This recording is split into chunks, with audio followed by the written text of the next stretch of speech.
Hoy voy a hablaros del teniente coronel Santiago González Táboras y García Herrero, el héroe del Grupo de Fuerzas Regulares Indígenas de Ceuta número 3, combatiente en Cuba y en África desde 1909 hasta el año de su muerte. Santiago fue múltiples veces condecorado y ascendido a comandante por méritos de guerra, condecorado con la Cruz Laureada de San Fernando por sus méritos en el combate para la toma y fortificación de la loma de Zandac-Cina. Santiago fue destinado en 1915 al Grupo de Regulares Indígenas de Ceuta número 3, con los que combatió hasta su muerte. Fue enviado en 1921 a Melilla como refuerzo, como consecuencia de la derrota de Andual. Allí fue herido grave en el intento de llevar un convoy de suministros a los bloqueos de Casabona y La Corona. Murió en la toma de Tazarut, en la zona occidental, en 1922.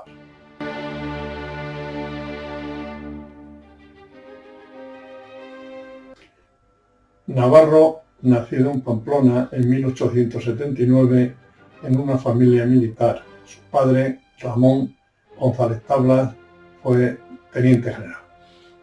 Entró en la Academia de Infantería con 15 años en una promoción de héroes. Compañero suyo fue el comandante Julio Benítez, el heroico defensor de Igueribe.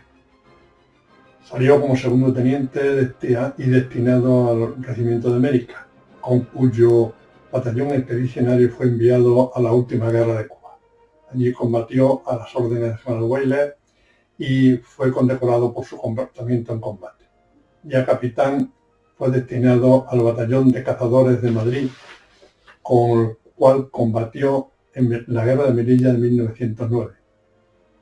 Siguió combatiendo y sirviendo en distintas unidades, ascendió a comandante por méritos de guerra y en 1915 fue destinado al Grupo de Fuerzas Regulares Indígenas de Ceuta número 3 y tomó el mando del segundo tabor.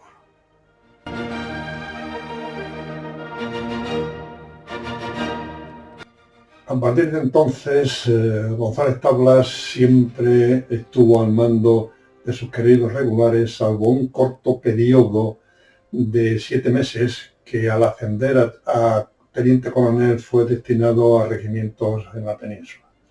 En 1919 fue condecorado con la Cruz Laureada de San Fernando por los combates ocurridos el día 13 de mayo en la fortificación y toma de la loma de Zandac-Cina.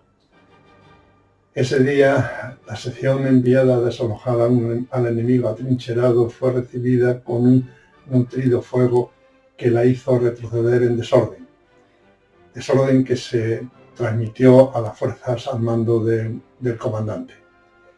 Viendo el peligro inminente, se enfrentó a las fuerzas en retirada, pistola en mano, y con grave riesgo de su vida consiguió, con su espíritu y con su ejemplo, hacerlos volver al combate.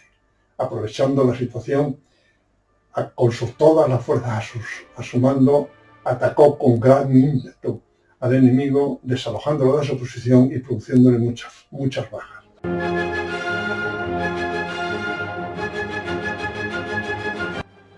Ese mismo año, 1919, ascendió a teniente coronel. En octubre fue destinado a regimientos peninsulares durante un periodo de 7 meses, volviendo en mayo del año 1920 a dirigir el Grupo de Fuerzas Regulares Indígenas de Ceuta número 3, con los que sirvió hasta su muerte en 1922 durante la toma de Tazarut.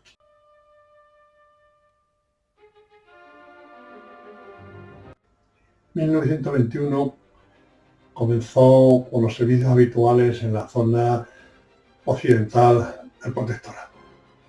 Los sucesos de Melilla de finales de julio hizo que el teniente coronel González Tablas recibiese una orden de trasladarse urgentemente a Ceuta con los Tabores 1 y 2 y la compañía de ametralladora para embarcar con destino a Melilla.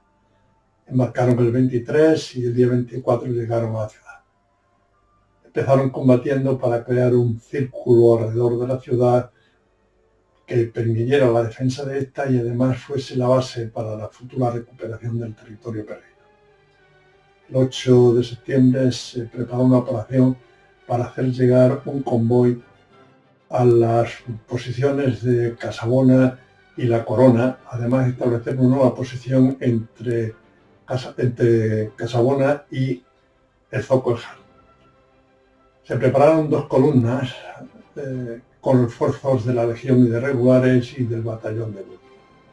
El enemigo se defendió en una línea de 3 trincheras.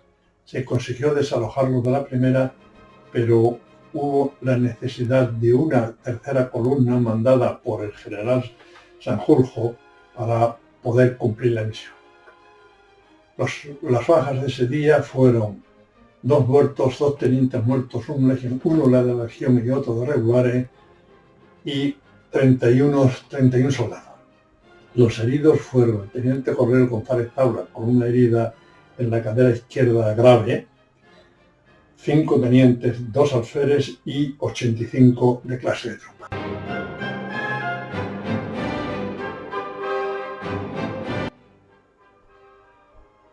González Tablas tuvo de baja hasta el 20 de noviembre, que fue dado de alta y pudo reunirse con sus regulares en Ceuta. Estos habían vuelto después de 3 meses de combate el día 12 de octubre.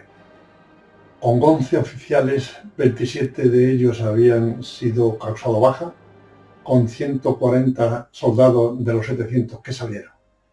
Viendo desfilar a los supervivientes, el general Dámaso Berenguer, abrumado, sacó de su cartera 5.000 pesetas y se los dio a González Tablas para que los repartiera entre los componentes del Tabor Ferrer, por el jefe que lo mandaba, José Ferrer, que estaban deshechos.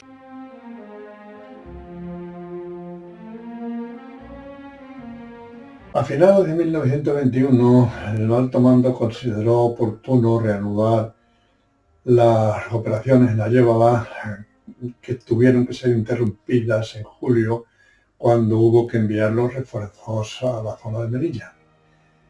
Las operaciones empezaron a los primeros días del mes de diciembre y tenían como objetivo conquistar la Yévala entera y tomar Tazarut.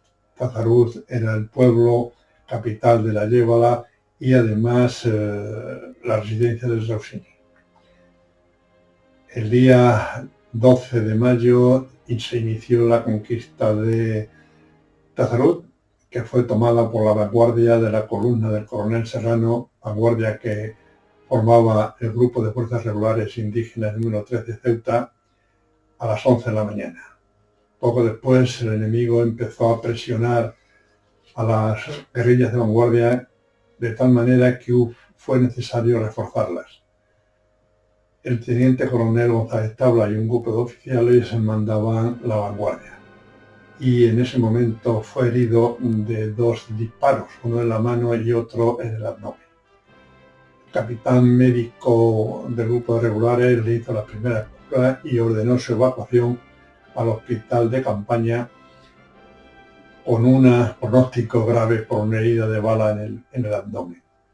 Las condiciones de transporte en una zona montañosa como era aquella hizo que se emplearan 3 horas en llegar al hospital.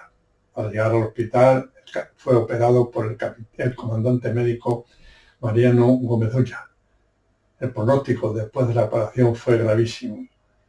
El paciente no recuperó la conciencia y el día 13 de mayo, a primeras horas de la mañana, murió el teniente coronel González Tablas, el mismo día que 3 años antes le fue concedida la Cruz Laureada de San Fernando.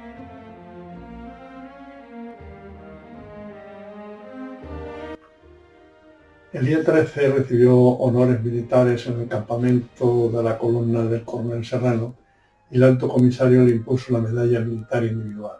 El 16 fue enterrado en el cementerio de Ceuta. Se le concedió el empleo de coronel de infantería. El 20 de julio, el rey Alfonso XIII creó el marquesado de González Tabla en favor de su viuda, María del Carmen Cerní y más. Ya en septiembre del año anterior, el rey lo había nombrado su gentilhombre de cámara en ejercicio.